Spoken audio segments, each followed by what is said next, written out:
Hello dear friends, कैसे हैं आप सब। मैं उम्मीद करती हूँ कि सारे स्टूडेंट बहुत ही अच्छे होंगे और अपनी तैयारी बहुत ही जोरों से कर रहे होंगे। नमस्कार दोस्तों, स्वागत है आप सभी का अपना प्यारा सा यूट्यूब चैनल सफलता एजुकेशन अड्डा में। डियर फ्रेंड्स, आज की क्लास में हम फिर से आपके लिए साइंस के इम्पोर्टेंट क्वेश्चंस लेकर आए हैं। 50 क्वेश्चंस लेकर आए हैं जो आपके लिए काफ़ी इंपॉर्टेंट है। ये आपका 27 सीरीज है जो आप सभी को इस वीडियो को जरूर देखना है क्योंकि आप सभी के एग्जाम के लिए बहुत ही इंपॉर्टेंट है। क्वेश्चन नंबर फर्स्ट आपके स्क्रीन के सामने है। क्वेश्चन फर्स्ट है, रक्त की शुद्धिकरण कहाँ होती है। देखिए, अगर हम बात करते हैं यहाँ पर ब्लड की कि ब्लड का जो शुद्धिकरण होता है वो कहाँ पर होता है, तो आपको बताना है कि जो ब्लड का शुद्धिकरण होता है वो कहाँ पर होता है, किडनी में। यानी राइट आंसर हो जाएगा ऑप्शन बी। देखिए, किडनी में क्या होता है कि आपका ब्लड क्या होता है, प्यूरिफिकेशन होता है, उसका शुद्धिकरण किया जाता है। ठीक है, राइट आंसर आपका हो जाएगा ऑप्शन बी। अगर हम यहाँ पर बात करते हैं किडनी के बारे में, तो देखिए किडनी के बारे में अगर हम बात करें तो किडनी का अध्ययन जो किया जाता है वो कहाँ पे किया जाता है। किडनी का अध्ययन आप कहाँ पे करते हो, नेफ्रोलॉजी में। कहाँ पे करते हो, नेफ्रोलॉजी में किडनी का अध्ययन किया जाता है। एक मिनट, कहाँ पे किया जाता है, नेफ्रोलॉजी में। किडनी के अध्ययन को क्या कहा जाता है, नेफ्रोलॉजी कहा जाता है। याद रखना है इसमें कौन सी सेल्स पाई जाती है, तो आपको बताना है क्या, नेफ्रॉन सेल्स पाई जाती है। ठीक है, नेफ्रॉन सेल्स पाई जाती है। अगर हम बात करें फेफड़े की, तो फेफड़े की अध्ययन को क्या कहते हैं, तो आपको बताना है पल्मोनरीलॉजी। ठीक है, पल्मोनरीलॉजी कहा जाता है, पल्मोनरीलॉजी। फेफड़े के चारों ओर जो लेयर होती है उसे किस नाम से जाना जाता है, तो आपको बताना है प्लूरा के नाम से जाना जाता है।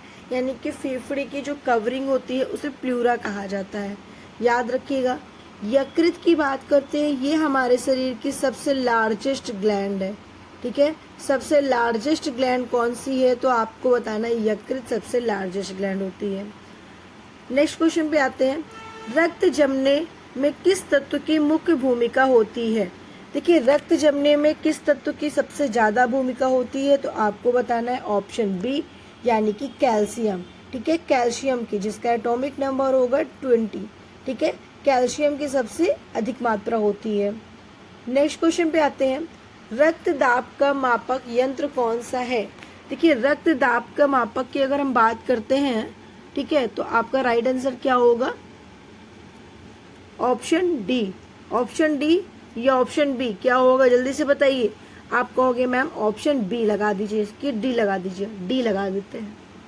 ठीक है, स्फेग्नोमैनोमीटर, ब्लड प्रेशर को हम स्फेग्नोमैनोमीटर से मापते हैं।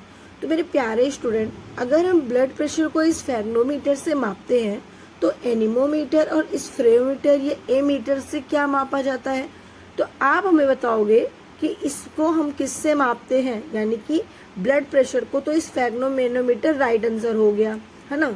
देखिए, ए मीटर की जब बात आती है तो ए मीटर से हम क्या मापते हैं, आपको बताना है सर्किट की विद्युत धारा। ठीक है, सर्किट में जो विद्युत धारा होती है उसे हम ए मीटर से मापते हैं। किससे मापते हैं, ए मीटर से मापते हैं। याद रखिएगा। दूसरा पॉइंट आपको याद रखना है, स्फेरोमीटर। स्फेरोमीटर से क्या मापा जाता है, ठीक है, स्फेरोमीटर से क्या मापा जाता है भाई, तो वक्रता, जैसे कि लेंस की वक्रता त्रिज्या। ठीक है, लेंस की वक्रता त्रिज्या को हम मापते हैं किससे, स्फेरोमीटर से। एनीमोमीटर की बात करें तो हवा की गति को, ठीक है, हवा की गति को हम किससे मापते हैं, एनीमोमीटर से मापते हैं। ठीक है, तो चारों आपको याद रखना है। नेक्स्ट, रक्त में कौन सी धातु पाई जाती है। देखिए, रक्त में कौन सी धातु पाई जाती है, तो आपको बताना है लोहा, यानी कि आयरन, जिसका एटॉमिक नंबर होगा 26। ठीक है, और जिंक की बात की जाए तो Zn होता है, इसका एटॉमिक नंबर कितना होता है, 30 होता है।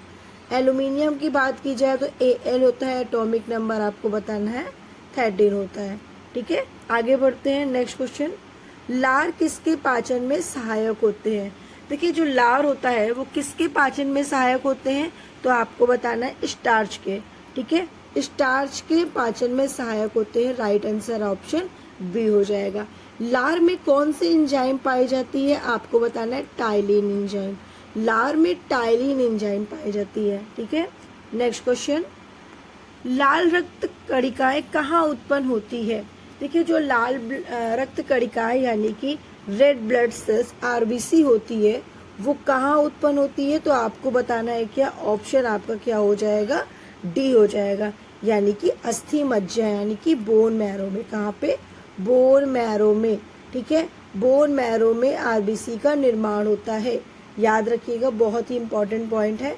बोन मैरो में आरबीसी का निर्माण होता है, ठीक है, रेड बोन मैरो में। कौन से, रेड बोन मैरो में, ठीक है। अच्छा तिल्ली क्या होती है, इसको इंग्लिश में कहते हैं स्प्लीन। क्या कहते हैं, स्प्लीन कहते हैं। अगर आपसे पूछा जाए कि आरबीसी का ब्लड बैंक किसे कहा जाता है, ठीक है, आरबीसी का ब्लड बैंक किसे कहा जाता है, तो ब्लड बैंक ऑफ आरबीसी क्या हो जाएगा, आपको बताना है स्प्लीन हो जाएगा, यानी कि तिल्ली हो जाएगा। हिंदी में अपने वर्ल्ड में इसे प्लीहा कहा जाता है, ठीक है। यानी कि लाल रुधिर कणिका का ब्लड बैंक क्या हो जाएगा, स्प्लीन यानी कि प्लीहा, ठीक है, प्लीहा होता है, ठीक है, याद रखिएगा। या फिर आपसे पूछा जाए रेड ब्लड सेल्स का कब्रिस्तान किसे कहते हैं, तो भी आपको बताना है प्लीहा। या आपसे पूछा जाए कि आरबीसी का ब्लड बैंक किसे कहा जाता है, तो भी आपको बताना है क्या, प्लीहा, ठीक है। चलिए आगे बढ़ते हैं, नेक्स्ट क्वेश्चन पे आते हैं। प्लाज्मा में कितने प्रतिशत जल होता है। देखिए प्लाज्मा में जल की जो मात्रा होती है वो 90% होता है, ठीक है, याद रखिएगा, प्लाज्मा में जल की मात्रा 90% होती है। ओके आगे बढ़ते हैं। नेक्स्ट है, मानव शरीर में कुल कितनी हड्डियां होती हैं। देखिए मानव शरीर में, ये कॉमन क्वेश्चन है, 100% बच्चों को मालूम होना चाहिए, ठीक है, कि मानव शरीर में कितनी हड्डियां होती हैं, 206 होती है। और अगर हम बच्चों की बात करें तो बच्चों में कितनी हड्डियां होती है, 300 होती है, ठीक है। आगे बढ़ते हैं, मानव शरीर में सर्वाधिक मात्रा में कौन सा तत्व पाया जाता है। देखिए मानव शरीर में पूछा गया है कि मानव शरीर में सबसे ज्यादा पाए जाने वाले तत्व कौन से हैं, तो आपको बताना आयरन है, जिसको हम लोहा कहते हैं, ठीक है। Fe होता है, एटॉमिक नंबर आपका 26 होता है। कार्बन की बात करें तो C होता है, एटॉमिक नंबर 6 होता है। सोडियम की बात करें तो Na होता है, एटॉमिक नंबर 11 होता है। मैग्नीशियम की बात करें तो Mg होता है, एटॉमिक नंबर आपका 12 होता है, ठीक है। चलिए आगे बढ़ते हैं नेक्स्ट क्वेश्चन पे। लिपिड क्या है। देखिए लिपिड पूछा जा रहा है कि लिपिड है क्या, तो लिपिड क्या होता है आपको बताना है, कोलेस्ट्रॉल और ट्रांस फैटी एसिड लिपिड के प्रकार होते हैं। तो राइट आंसर आपका हो जाएगा ऑप्शन डी। ओके, आपने अभी तक चैनल को सब्सक्राइब नहीं किया तो सबसे पहले चैनल को सब्सक्राइब करके वीडियो को लाइक एंड शेयर करना बिल्कुल मत भूलिए, आपके लिए काफ़ी इंपॉर्टेंट है ये चैनल। मैं बार बार सभी स्टूडेंट से कह रही हूँ कि कितने स्टूडेंट ऐसे हमारे हैं जो वीडियो को देखते हैं और चैनल को सब्सक्राइब करना भूल जाते हैं। तो मेरे प्यारे स्टूडेंट चैनल को सब्सक्राइब करके जरूर रखिएगा, बगल में बेल आइकन का बटन होगा उसे ऑन रखिए, जिससे कि वीडियो का नोटिफिकेशन आपके पास सबसे पहले आए। जो भी इम्पोर्टेंट पॉइंट्स होते हैं वो सारी चीज़ें हम आपको यहाँ पर बताते हैं, ठीक है, इसमें अपलोड करते हैं। तो आपके लिए काफ़ी इम्पोर्टेंट चैनल है, ठीक है, तो बिल्कुल ये मिस मत करिए। आगे बढ़ते हैं। कोशिका का कौन सा गुण कुछ पदार्थ को कोशिका के भीतर तथा बाहर आने की अनुमति देता है, ठीक है। यहाँ पर पूछा गया कि कोशिका का कौन सा गुण है, ठीक है, कौन सा गुण है जो कोशिका के भीतर और बाहर आने की अनुमति देता है, तो आपको बताना है राइट आंसर ऑप्शन बी, जीव द्रव, ठीक है, प्रोटोप्लाज्म। अगर हम प्रोटोप्लाज्म की बात करते हैं तो प्रोटोप्लाज्म की जो खोज की थी वो पुरकिंजे ने की थी। किसने की थी, पुरकिंजे ने प्रोटोप्लाज्म की खोज की थी, ठीक है। अगर हम बात करते हैं कोशिका भित्ति की, तो कोशिका भित्ति किसकी बनी होती है, प्लांट की कोशिका भित्ति जो होती है वो सेलुलोज की बनी होती है। किसकी, सेलुलोज की बनी होती है, ठीक है। कोशिका द्रव्य जिसे इंग्लिश में साइटोप्लाज्म कहते हैं। क्या कहते हैं, साइटोप्लाज्म कहा जाता है। इसमें सभी कोशिकांग, जितने भी कोशिकांग होते हैं वो किसमें होते हैं, कोशिका के कोशिका द्रव में होते हैं। नेक्स्ट क्वेश्चन, किस प्रक्रम द्वारा कुछ पदार्थ जैसे कार्बन डाइऑक्साइड और ऑक्सीजन कोशिका झिल्ली के आर पार आ जा सकती है, ठीक है, किस प्रक्रम के द्वारा? तो आपको बताना है यहाँ पर ऑप्शन सी होगा, विस्तरण के द्वारा। विस्तरण के द्वारा कोशिका झिल्ली के आर पार कार्बन डाइऑक्साइड और ऑक्सीजन आ जा सकते हैं। नेक्स्ट क्वेश्चन पे आते हैं। उच्च सांद्रता के क्षेत्र से उसकी कम सांद्रता वाले क्षेत्र की तरफ एक कोशिका झिल्ली के माध्यम से होने वाले अणुओं का संचलन को हम क्या कहते हैं? आपको क्वेश्चन समझ में आया? क्वेश्चन क्या कहना चाहता है? क्वेश्चन कहना चाहता है कि जो उच्च सांद्रता के क्षेत्र से उसकी कम सांद्रता वाले क्षेत्र की तरफ से कोशिका झिल्ली के माध्यम से होने वाले अणुओं के संचलन को हम क्या कहते हैं? तो आपको बताना है क्या? सक्रिय अवगमन। ठीक है, सक्रिय अवगमन कहते हैं। राइट आंसर आपका हो जाएगा ऑप्शन सी। नेक्स्ट क्वेश्चन पे आते हैं। नेक्स्ट क्वेश्चन है, निम्नलिखित में से कौन सा लगभग प्रत्येक कोशिका में पाया जाता है? प्रत्येक कोशिका में यानी कि 90% कोशिका में होता है। तो कौन होता है भाई? कोशिका भित्ति। कोशिका भित्ति, ठीक है, याद रखिएगा, कोशिका भित्ति प्रत्येक कोशिका में पाया जाता है। ठीक है, अच्छा याद रखना है आप लोगों को, कोशिका भित्ति यानी कि सेल वॉल। सेल वॉल, ठीक है, सेल वॉल 90% कोशिका के अंदर कोशिका में पाया जाता है। अगर हम बात करते हैं यहाँ पर केंद्रक की, केंद्रक की खोज किसने की थी? आपको बताना, रॉबर्ट ब्राउन ने की थी। किसने की थी? रॉबर्ट ब्राउन के द्वारा केंद्रक की खोज की गई थी। अच्छा, रॉबर्ट ब्राउन ने केंद्रक की खोज तो कर दिया। केंद्रक को हम ब्रेन ऑफ सेल के नाम से भी जानते हैं। क्या जानते हैं? ब्रेन ऑफ सेल के नाम से भी जानते हैं। उसके अलावा हम केंद्रक को यूनिट ऑफ, ठीक है, यूनिट ऑफ सेल क्या बोलते हैं भाई? यूनिट ऑफ सेल के नाम से भी जाना जाता है। Brain of cell, unit of cell, और एक नाम आपको याद रख लेना है भाई यहाँ पर, मैनेजर ऑफ सेल। ठीक है, manager of cell, manager of cell के नाम से भी जानते हैं हम केंद्रक को। अगर किसी कोशिका में केंद्रक नहीं पाया जाता तो उसे ब्रेनलेस कहा जाता है। क्या कहते हैं? ब्रेनलेस कहते हैं। ठीक है, इतने पॉइंट आपको याद रखना है। नेक्स्ट क्वेश्चन पे आते हैं। नेक्स्ट क्वेश्चन आपका क्या है? पादप कोशिका वनस्पति कोशिका भित्ति मुख्यतः किससे बनी होती है? देखिए, अभी मैंने बताया था आपको कि जो कोशिका भित्ति होती है पादप में, वो सेलुलोज से बनी होती है। तो पादप की कोशिका भित्ति किसकी बनी होगी? सेलुलोज की बनी होगी। ठीक है, देखिए सेलुलोज की तो बात यहाँ पर मैंने कर दिया। अब विटामिन की बात करते हैं। विटामिन की खोज किसने की थी? तो आपको बताना है हॉकिंग्स ने। हॉकिंग्स जो थे उन्होंने विटामिन की खोज की थी। ठीक है, हॉकिंग्स जो थे उन्होंने विटामिन की खोज की थी। नामकरण किसने किया था? तो नामकरण आपको बताना, फंक ने किया था। फंक ने नामकरण किया था, हॉकिंग्स ने खोज की थी। ठीक है, विटामिन जो होता है वो 2 प्रकार का होता है। विटामिन 2 प्रकार के होते हैं। कौन कौन से होते हैं? एक होता है आपका जल में घुलनशील, एक आपका होता है वसा में घुलनशील। ठीक है, जल में घुलनशील, वसा में घुलनशील, 2 प्रकार के विटामिन होते हैं। जल में घुलनशील विटामिन कौन सा होता है और वसा में घुलनशील विटामिन कौन सा होता है? यहाँ पर ऐसे क्वेश्चन भी पूछे जा सकते हैं, जल में घुलनशील विटामिन और वसा में घुलनशील विटामिन कौन कौन से होते हैं? ठीक है, ऐसे क्वेश्चंस भी आपके एग्जाम में आ सकते हैं। तो याद रखना है कि जो जल में घुलनशील विटामिन होते हैं वो बी, ठीक है, बी और सी, कौन से? बी और सी जो इतने होते हैं वो सारे क्या होते हैं? जल में घुलनशील विटामिन होते हैं। बाकी के ए, डी, ई, के, ठीक है,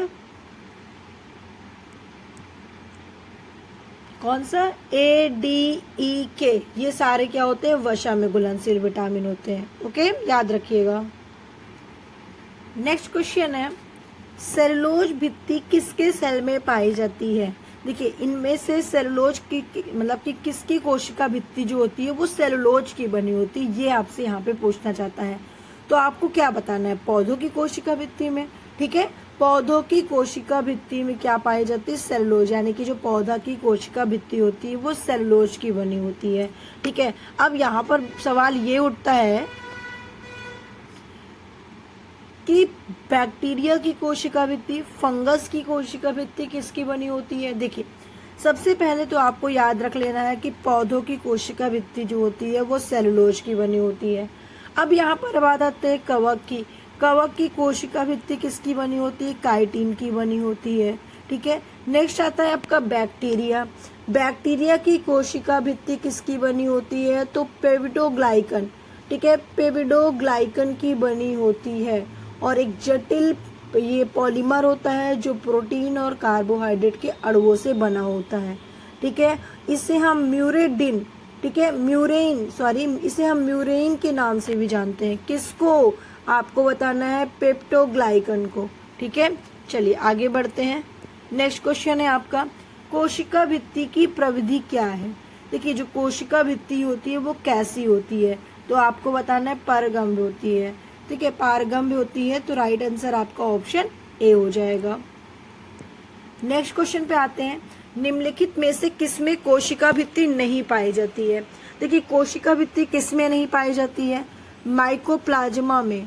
ठीक है, माइकोप्लाज्मा में। कहोगे मैम आपने डायरेक्ट कैसे बता दिया? मेरे प्यारे स्टूडेंट, माइकोप्लाज्मा क्या है? माइकोप्लाज्मा एक बैक्टीरिया है। क्या है? बैक्टीरिया है।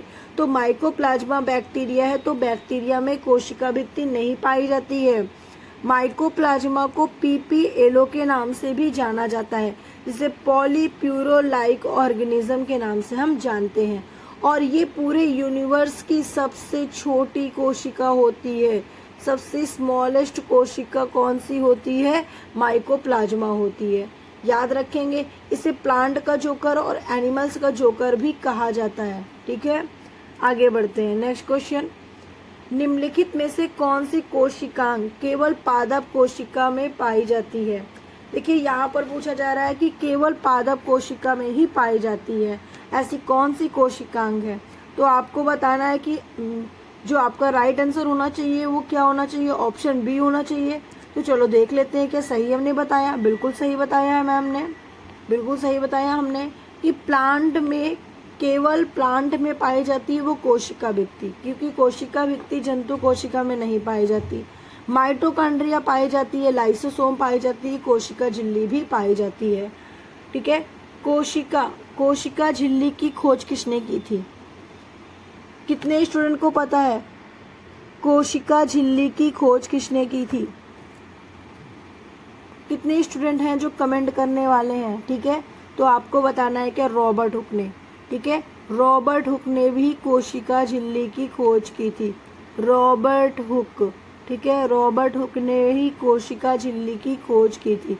उन्होंने 1665 में कर्क में एक पतले से टुकड़े को माइक्रोस्कोप से देखा और कोशिकाएं देखी।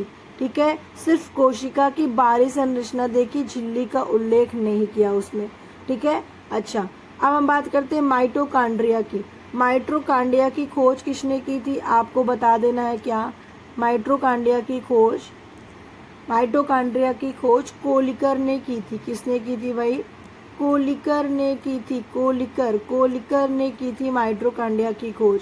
माइटोकॉन्ड्रिया का नामकरण किसने किया था? आपको बताना है सी वेंडा ने माइटोकॉन्ड्रिया को नाम दिया था।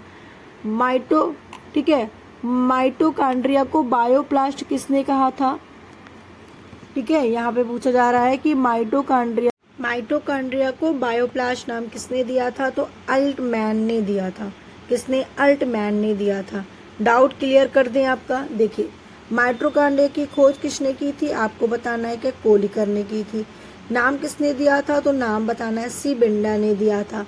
माइटोकॉन्ड्रिया का नामकरण किसने किया था? तो आपको बताना है माइटोकॉन्ड्रिया को नाम जो दिया था वो सी बेंडा ने दिया था, कोलिकर ने खोज की थी। और माइटोकॉन्ड्रिया को बायोप्लास्ट किसने कहा था? तो आपको बताना अल्टमैन ने कहा था। अल्टमैन ने कहा था कि ये माइटोकॉन्ड्रिया है। ठीक है, यहाँ पर 3 चीजें आपको याद रखनी है। अब हम बात करते हैं माइटोकॉन्ड्रिया को कोशिका हाउस। माइटोकॉन्ड्रिया को कोशिका हाउस भी कहा जाता है। तो माइटोकॉन्ड्रिया को कोशिका हाउस किसने कहा था? यहाँ पर ये पूछा जाता है। ठीक है, तो सबसे इम्पोर्टेंट क्वेश्चन तो यहाँ पर मैंने बताया कि माइटोकॉन्ड्रिया को कोशिका का पावर हाउस भी कहते हैं, और ये पूरी तरह से स्पष्ट नहीं है। ठीक है, याद रखिएगा, माइटोकॉन्ड्रिया को कोशिका का पावर हाउस भी कहा जाता है, कोशिका का ऊर्जा भी कहा जाता है, क्योंकि ये भोजन के ऑक्सीकरण द्वारा ऊर्जा उत्पादन के लिए उत्तरदायी होते हैं। ठीक है, इसीलिए इसे कोशिका का पावर हाउस कहा जाता है। ठीक है, अच्छा, आगे बढ़ते हैं नेक्स्ट क्वेश्चन पे। किसकी उपस्थिति के कारण पादप कोशिका और पशु कोशिका में अंतर होता है? ठीक है, देखिए अब याद रखिएगा, यहाँ पर देखिए कोशिका, पादप कोशिका और जंतु कोशिका में अंतर की बात की गई है। भाई एक तो आपका हो गया क्लोरोप्लास्ट। क्लोरोप्लास्ट प्लांट कोशिका में होता है, एनिमल्स कोशिका में नहीं होता। कोशिका भित्ति प्लांट कोशिका में होता है, एनिमल्स कोशिका में नहीं होता। ठीक है, केंद्रक तो बोथ में होता है, कोई दिक्कत नहीं है। अब आता है आपको कोशिका कला। ठीक है, तो आपको जो राइट आंसर बताना है वो बताना है क्या? ऑप्शन बी, कोशिका भित्ति। अब आप कहोगे मैम आपने कोशिका भित्ति क्यों बताया? ठीक है, कोशिका भित्ति क्यों बताया? कोशिका भित्ति इसलिए बताया क्योंकि ये सबसे डिफरेंट होता है प्लांट और एनिमल्स में। ये पाया जाता है प्लांट में ही पाया जाता है, एनिमल्स किसी भी एनिमल्स में नहीं पाया जाता। ठीक है, याद रखिएगा, किसी भी एनिमल्स में नहीं पाया जाता। डिफरेंट जो होता है, सबसे मेन डिफरेंट की बात की गई है, तो आपको यही बताना है। बाकी तो डिफरेंट हो सकते हैं और भी, क्लोरोप्लास्ट नहीं पाया जाता एनिमल्स में। ठीक है, याद रखिएगा। ओके, चलिए आगे बढ़ते हैं नेक्स्ट क्वेश्चन पे। संरचनाओं के कौन से युग में प्रायः पादप और जंतु दोनों में पाए जाते हैं? ठीक है, पादप और जंतु दोनों कोशिकाओं में पाए जाते हैं। कौन पाए जाते हैं भाई? कोशिका भित्ति और न्यूक्लियस क्या पाए जाते हैं? तो बोलोगे नहीं पाए जाते। क्यों? क्योंकि कोशिका भित्ति केवल प्लांट में पाए जाते हैं। न्यूक्लियस और क्लोरोप्लास्ट, न्यूक्लियस तो पाए जाते हैं लेकिन क्लोरोप्लास्ट नहीं पाए जाते हैं। अंतःपृथ्वी जालिका और कोशिका कला। ठीक है, और फोर्थ है कोशिका कला और कोशिका भित्ति। तो हमारे हिसाब से तो राइट आंसर आपका ऑप्शन सी होना चाहिए। ठीक है, अंतःपृथ्वी जालिका और कोशिका कला दोनों में पाए जाते हैं। ओके, चलिए आगे बढ़ते हैं नेक्स्ट क्वेश्चन पे। निम्नलिखित में से कौन सा भाग वनस्पति और जंतु दोनों कोशिका में पाया जाता है? ठीक है, ये फिर से सेम क्वेश्चन आ गया है यहाँ पर। ठीक है, कोई बात नहीं, आप इसका आंसर तो जानते ही हो। नेक्स्ट क्वेश्चन है, मानव शरीर में गुणसूत्र, कोशिका में गुणसूत्रों की संख्या कितनी होती है? देखिए, मानव शरीर में जो गुणसूत्रों की संख्या होती है वो कितनी होती है आपको बताना है। भाई सब लोग कमेंट करो कितनी होती है, कितनी होती है? तो आपको बताना है क्या? ऑप्शन डी यानी कि 46। 23 जोड़ी होती है गुणसूत्रों की संख्या मनुष्यों में। लेकिन वहीं पे अगर हम बात करते हैं मंकी यानी कि बंदर की, तो बंदर में जो गुणसूत्रों की संख्या होती है वो आमतौर पर 48 होती है। लेकिन कुछ ऐसे बंदर्स होते हैं जिसमें 42 होती है, जैसे कि रिसस। ठीक है, रिसस जो मंकी होते हैं उनमें कितनी होती है आपको बताना, 42 गुणसूत्र होते हैं। नेक्स्ट पे आते हैं। नेक्स्ट क्वेश्चन है, मानव रुधिर का पीएच मान कितना होता है? देखिए, मानव रुधिर का पीएच मान की बात की गई है, तो आपको बताना है क्या? ऑप्शन आपका सी हो जाएगा, 7.4। 7.4 होता है मानव रुधिर का पीएच मान। ठीक है, मानव रुधिर, रुधिर बोले तो आरबीसी ले लो। अगर हम आरबीसी की बात करते हैं तो इसका जीवन काल कितने दिन का होता है? 120 दिन का इसका जीवन काल होता है। इसका निर्माण, आरबीसी का निर्माण कहाँ पे होता है? तो आपको बताना है कि बोन मैरो में इसका निर्माण होता है। कहाँ पे होता है? बोन मैरो में। ये डेड होने के बाद कहाँ पे जाते हैं? तो आपको बताना है स्प्लीन में। ठीक है, स्प्लीन में जाते हैं, जिसे हिंदी में प्लीहा के नाम से जाना जाता है। नेक्स्ट क्वेश्चन है, मानव शरीर की सबसे कठोर अस्थि कहाँ होती है? ठीक है, सबसे कठोर अस्थि की बात की गई है, तो सबसे कठोर अस्थि जो होती है आपके माउथ यानी कि जबड़े में। ठीक है, जबड़े में होती है सबसे कठोर अस्थि। ठीक है, जिसे हम क्या कहते हैं? मैंडिबल के नाम से जानते हैं। अगर आपसे पूछा जाए कि सबसे कठोर हड्डी कहाँ पाई जाती है, तो आपको बताना है क्या? माउथ में। ठीक है, यानी कि जबड़े में, जबड़े में। ठीक है, जबड़े में मैंडिबल बोन्स होती है जो सबसे कठोर होती है। ठीक है, क्या राइट आंसर इसका सही है? मैं सॉरी बता रही हूँ आपको सही और ऑप्शन गलत बता रही हूँ। मुंह में नहीं, जबड़े में। ठीक है, जबड़े में। ऑप्शन डी बिल्कुल करेक्ट आंसर है। ऑप्शन बी रॉन्ग हो गया। ठीक है, मुंह में नहीं, जबड़े में पाई जाती है। ठीक है, याद रखिएगा, ऑप्शन डी बिल्कुल करेक्ट आंसर पाई जाती है। नेक्स्ट क्वेश्चन पे आते हैं, मानव शरीर का सामान्य तापमान कितना होता है? देखिए, मानव शरीर का सामान्य तापमान की अगर बात करें तो याद रखिएगा कि सामान्य जो तापमान होता है वो 37 डिग्री होता है। ठीक है, तो इसमें से तो कोई दिख नहीं रहा है कि दिख रहा है आपको? अब देखिए यहाँ पर एक दिया है क्या? 36.9 डिग्री। अब देखिए याद रखिएगा, अगर 36.9 डिग्री दिया है तो हो सकता है ये सही हो, है ना, सभी ऑप्शन के अकॉर्डिंग बिल्कुल सही है, क्योंकि जो एकदम करेक्ट होता है वो 36 ही होता है, 36.9, लेकिन ऐसे तो हम 37 याद करते हैं। ठीक है, तो राइट आंसर आपका ऑप्शन सी हो जाएगा। ठीक है, या फिर इनमें से कोई नहीं, है ना, दो ही ऑप्शन आप लगा सकते हो, लेकिन 36.9 डिग्री आप बता सकते हो। ठीक है, आगे बढ़ते हैं। मानव श्वसन में क्या छोड़ा जाता है? देखिए, मानव श्वसन में क्या छोड़ता है? या तो कार्बन डाइऑक्साइड या तो ऑक्साइड। क्या छोड़ता है, जल्दी से कमेंट करिए। तो आपको बताना है कि कार्बन डाइऑक्साइड। सूत्र क्या होता है? CO2। इसको हम शुष्क बर्फ के नाम से भी जानते हैं। ऑक्सीजन का सूत्र होता है O2, एटॉमिक नंबर होता है 8।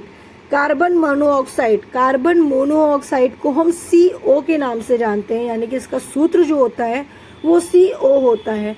और ये डीजल में, आपके जो डीजल पेट्रोल से जो गाड़ी चलती है उससे जो धुआं निकलता है उसमें पाया जाता है। और साथ ही साथ रूम हीटर में भी आपका कार्बन मोनोऑक्साइड प्रेजेंट होता है। ये एक टॉक्सिक गैस है। कैसी गैस है? टॉक्सिक गैस होती है, जहरीली गैसेस है जो आपके ब्लड में बहुत जल्दी घुल जाती है, सोलुबल हो जाती है। ठीक है, नेक्स्ट क्वेश्चन पे आते हैं। नेक्स्ट क्वेश्चन है, मानव जीवन के सही संचालन के लिए अत्यधिक आवश्यक तत्व कौन से हैं? देखिए, मानव जीवन के लिए तो सभी जीवन के संचालन के लिए सभी तत्व आवश्यक होते हैं, जैसे कि कार्बोहाइड्रेट भी आवश्यकता होती है। ठीक है, वर्षा की भी होती है, खनिज लवण भी होती है, विटामिन और फैट दोनों होते हैं। ठीक है, यानी कि सभी होते हैं। तो इसका राइट आंसर क्या हो जाएगा? ऑप्शन डी, यानी कि उपयुक्त सभी। नेक्स्ट क्वेश्चन पे आते हैं। नेक्स्ट क्वेश्चन है, हमारे भोजन में हमारे शरीर के लिए, ठीक है, सबसे जरूरी और सूक्ष्म भाग कौन सा होता है? देखिए, यहाँ पर आपसे पूछा गया है कि हमारे भोजन में सबसे जरूरी सूक्ष्म भाग कौन सा होता है। तो सबसे जरूरी अगर हम बात करते हैं तो वो है आपका कार्बोहाइड्रेट।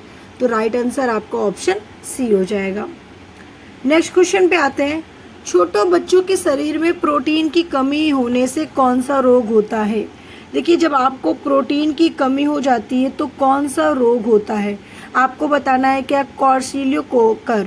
ठीक है, क्या हो जाएगा? क्वार्सियोकर। ये जो क्वार्सियोकर होता है वो बच्चों में होता है। ठीक है, किसकी कमी से? प्रोटीन की कमी से होता है।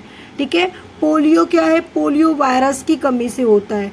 ठीक है, पीलिया किसकी कमी से होता है? जब बिलिरुबिन की मात्रा आपके प्लाज्मा में ज़्यादा हो जाती है तो आपको पीलिया हो जाता है।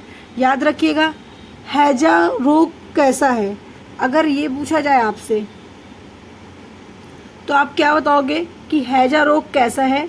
ठीक है, ये एक संक्रामक रोग है। कैसा? संक्रामक रोग है, जो विब्रियो कोलेरा, कौन से? विब्रियो कोलेरा नामक बैक्टीरिया से होता है, यानी कि बैक्टीरिया द्वारा होने वाला रोग हैजा है। ओके, नेक्स्ट क्वेश्चन पे आते हैं।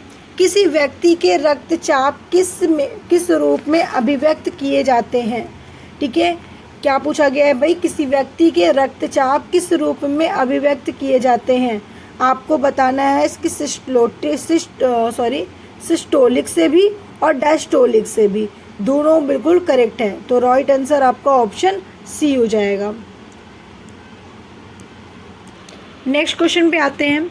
120/80 में ऊपर की संख्या क्या दर्शाता है? देखिए, आप सभी को पता है कि जो 120/80 होता क्या है? ठीक है, ब्लड प्रेशर कितना होता है आपको बताना है। 120/80 होता है। तो जो ऊपर की जो संख्या 120 होता है वो क्या दर्शाता है? तो आपको बताना है क्या? सिस्टोलिक दर्शाता है। और नीचे क्या दर्शाता है? डायस्टोलिक दर्शाता है। तो राइट आंसर आपका क्या हो जाएगा? उपयुक्त क्या ना? Option A. ठीक है, ऑप्शन ए बिल्कुल करेक्ट आंसर है। नेक्स्ट क्वेश्चन पे आते हैं। नेक्स्ट क्वेश्चन आपका क्या है? नेक्स्ट क्वेश्चन है, परमाणविक घड़ियों में एक टाइम कीपर के रूप में प्रयुक्त होने वाला कौन सा तत्व है? देखिए, परमाणविक घड़ियों की बात किया गया है कि जो परमाणविक घड़ियाँ होती हैं उसमें टाइम कीपर के रूप में प्रयुक्त किए जाने वाला कौन सा तत्व होता है? आपको बताना है सीजियम। क्या होता है? सीजियम। मेरे प्यारे स्टूडेंट, कितने स्टूडेंट को मालूम है कि सीजियम का एटॉमिक नंबर क्या होगा? सीजियम का एटॉमिक नंबर क्या होगा? कितने स्टूडेंट को मालूम है? जल्दी से एक बार कमेंट करके मुझे बताइए। जो सीजियम होता है, ठीक है, पहले तो सीजियम होता क्या है? सबसे पहले तो मुझे ये बताओ। टाइम कीपर के रूप में प्रयुक्त होने वाला तत्व है। और सीजियम का अगर हम पूछे एटॉमिक नंबर क्या होता है तो आप लोग क्या बताएंगे? 55। क्या होता है? 55 होता है एटॉमिक नंबर सीजियम का, ठीक है, याद रखिएगा। कैल्शियम का कितना होता है? 20 होता है। मैग्नीशियम का कितना होता है? 12 होता है। और पोटेशियम का कितना होता है? 19 होता है। इसका के एटॉमिक नंबर होता है, क्या होता है? के, ठीक है, याद रखेंगे। इसका एटॉमिक नंबर के होता है। कैल्शियम का Ca होता है। मैग्नीशियम का Mg होता है, ठीक है। आगे बढ़ते हैं। नेक्स्ट क्वेश्चन, रक्त की जल की मात्रा, रक्त में जो जल की मात्रा को नियंत्रण में, रक्त की जल मात्रा के नियंत्रण में कौन सा तंतु सम्मिलित होता है? ठीक है, जो रक्त की जल मात्रा में नियंत्रण में कौन सा तत्व सम्मिलित होता है, तो आपको बता देना बिना सोचे, पोटेशियम, ठीक है। पोटेशियम होता है के, 19 एटॉमिक नंबर, ठीक है। अच्छा, लिथियम Li एटॉमिक नंबर 3, ठीक है। अगर बात करें रूबिडियम का एटॉमिक नंबर क्या होता है? सीजियम को तो बता दिया भाई, सीजियम को तो मैंने बताया 55 होता है, ठीक है। रूबिडियम की बात करें तो 37 होता है रूबिडियम का, ठीक है। ये क्षारीय धातु समूह भी कहा जाता है, रूबिडियम को हम क्षारीय धातु समूह भी कहते हैं। ओके, चलिए नेक्स्ट क्वेश्चन पे आते हैं। मानव जीवन के सही संचालन के लिए अत्यधिक आवश्यक तत्व क्या हो जाएंगे? ये रिपीटेड क्वेश्चन है तो आपको बता देना है उपयुक्त सभी, यानी कि कार्बोहाइड्रेट, प्रोटीन, वसा, खनिज लवण, विटामिन और जल सभी होते हैं जो काफ़ी महत्वपूर्ण होते हैं, ठीक है, जीवन के सही संचालन के लिए। आगे बढ़ते हैं नेक्स्ट क्वेश्चन पे। हमारे शरीर में हमारे भोजन में हमारे शरीर के लिए सबसे जरूरी और सूक्ष्म भाग कौन सा होता है? ठीक है, तो आपको बताना है ऑप्शन, क्या बताएंगे? ऑप्शन क्या हो जाएगा? ऑप्शन आप लोग बताएंगे कि ऑप्शन सी हो जाएगा, ठीक है, कार्बोहाइड्रेट जो सबसे ज़रूरी होता है। अब कुछ लोग कहेंगे मैम विटामिन, कुछ कहेंगे एंजाइम, क्या होगा? ये रिपीटेड क्वेश्चन है, मैंने पहले बताया है, यहाँ पर ऑप्शन गलत दिया है, ठीक है। हमारे शरीर में भोजन के लिए अगर सबसे ज़रूरी सूक्ष्म भाग होता है तो वो कौन सा भाग होता है? कितने स्टूडेंट इसका राइट आंसर बताएंगे? ये रिपीटेड क्वेश्चन है, मैं फिर से बोल रही हूँ, ठीक है। चलिए आगे बढ़ते हैं। ये सारे क्वेश्चंस मैंने आपको करवा दिया है, ये रिपीटेड हो चुका है शायद, ठीक है। ये फिर से वही क्वेश्चन आ गया है तो इसको मैं फिर से तो नहीं कराऊंगी क्योंकि बार बार वही क्वेश्चन आ गया, ठीक है। चलिए आगे बढ़ते हैं। हम रिवीजन क्वेश्चन मॉक टेस्ट आपके लिए लेकर आए हैं फिर से। देखिए कुछ क्वेश्चंस यहाँ पे रिपीटेड थे इसलिए मैंने यहाँ पे रिपीट नहीं किया बार बार, आप सभी को इसका आंसर बताया गया है। 4 से 5 क्वेश्चन हमें लग रहा है रिपीटेड क्वेश्चन हो गए आपके, ठीक है, तो कोई बात नहीं। 40 क्वेश्चंस मैंने आपको कराया, देन आपके लिए कुछ रिवीजन टेस्ट लेकर आए हैं और उसको आप लोग जरूर देखिएगा। चलिए आगे बढ़ते हैं। नेक्स्ट है आपका सबसे कठोर भाग कौन सा होता है? ये सारे क्वेश्चन जितने भी हैं मैं कई बार बता चुकी हूँ, फिर से बता रही हूँ, इसलिए रट गया होगा। कितने स्टूडेंट को तो क्वेश्चन पढ़ते ही बस आंसर माइंड में आ गया, ये आंसर है, लगा दीजिए। सबसे कठोर भाग हीरा, एक अशुशक्ति के बराबर 746 वाट। स्ट्रेप्टोमाइसिन की खोज वैक्समैन, अणु की कृत्रिम विभाजन की खोज फर्मी, हाइड्रोजन की खोज केवेंडिश, गुणसूत्र विभाजन में ना होकर कोशिका विभाजन होता है उसे हम अर्धसूत्री विभाजन या फिर इमाइटोसिस के नाम से जानते हैं। आयनोस्फीयर की ऊंचाई कितनी होती है? 100 किलोमीटर। नेत्र पर प्रकाश की मात्रा का नियमन कौन करता है? उपतारा करता है। नेक्स्ट पे आते हैं। प्रेशर कुकर में खाना जल्दी पक जाता है क्योंकि उसमें क्या होता है? अधिक दाब होता है। दाब बढ़ाने पर जल का क्वथनांक क्या होता है? बढ़ता है। प्रत्येक क्रिया के बराबर व विपरीत दिशा में एक प्रतिक्रिया होती है, वो न्यूटन का तीसरा नियम होता है। तांबा का शत्रु तत्व कौन सा होता है? आपको बताना है गंधक, जो तांबा का शत्रु तत्व माना जाता है। उगते व डूबते समय सूर्य लाल प्रतीत होता है क्योंकि लाल रंग का जो प्रकीर्णन होता है वो सबसे कम होता है। रेडियो एक्टिविटी की खोज हेनरी बेकरल ने की थी। दो समतल दर्पण एक दूसरे के 60 अंश के कोण पर झुके हैं। ले लो भाई, दो समतल दर्पण 60 अंश के कोण पर झुके हैं, इनके बीच एक गेंद के प्रतिबिंबों की संख्या कितनी होगी? आपको बताना है 5 होगी। पानी के अंदर हवा का एक बुलबुला किस तरह बर्ताव करता है? एक अवतल लेंस की तरह, ठीक है। चलिए आगे बढ़ते हैं। लास्ट क्वेश्चन आपके लिए, और ये क्वेश्चन का आंसर आप सभी को देना है। मैंने जो आपको 1 लाइनर क्वेश्चन कराए हैं वो रिवीजन क्वेश्चन है, इससे पहले की सीरीज में भी लाए थे, जिससे कि आपको रिमाइंड करा दिया जाए और आप फिर से इसे एक बार देख लें, एक भी क्वेश्चन आप भूलें ना। लास्ट क्वेश्चन आपके लिए, त्वचा की ऊपरी सतह को क्या कहते हैं? सभी स्टूडेंट को कमेंट करना है कि त्वचा की ऊपरी सतह को क्या कहा जाता है। मैं उम्मीद करती हूँ कि आपको क्लासेस अच्छी लगी होगी। सारे स्टूडेंट हमारे इंतज़ार में रहते हैं कि मैम कब क्लास अपलोड होगी, हमें देखना है। मेरे प्यारे स्टूडेंट, आप सभी के लिए चैनल महत्वपूर्ण है, इसलिए चैनल को सब्सक्राइब करके ज़रूर रखिएगा। आप सभी का प्यार बना रहेगा तो हम जल्द ही आपके लिए हिस्ट्री की भी क्लासेस लेकर आएंगे।